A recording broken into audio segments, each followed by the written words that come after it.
Fun fact, did you know?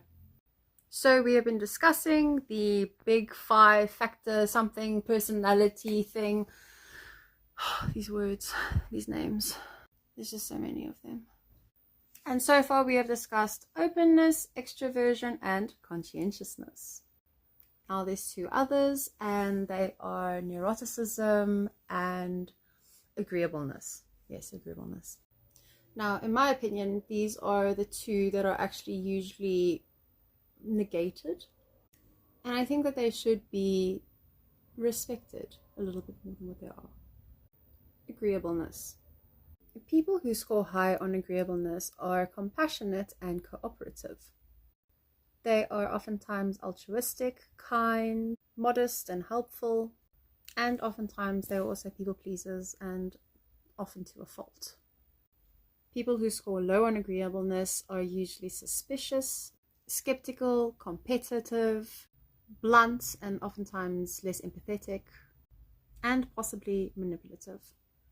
Being someone who scores high on agreeableness is not necessarily the best, especially when it comes to certain types of jobs, because there are certain types of jobs, say for instance like a project manager, who you have to be a straight shooter. You just have to say it how it is, and people have feelings. Oh, okay, that's not my problem. Where people who score high on agreeableness, they're usually team players and they're usually better in teams, but it doesn't necessarily mean that things are going to get done, because they can't say bar to a goose, especially if you score very high on agreeableness. People who do score high, you need to watch out for your health, because oftentimes, as I said, it's to a fault, meaning that you take on so much because you can't say no because you're a people pleaser. If that is the case, there's underlying things that you can work on. Why are you a people pleaser? Why can't you say no? Why can't you let people be disappointed in you? And if you score low on agreeableness, sometimes you can also walk through life with a little bit of tact. You don't have to be honest every single time you open your mouth.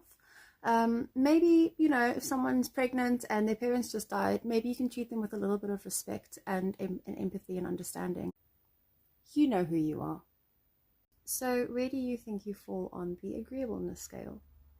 In the next video, we will be discussing neuroticism, and then after that, I will go in slight depth, 3 minutes is not a long time, as to careers and why this is helpful in choosing careers and blah, blah, blah, blah, blah. Anyway.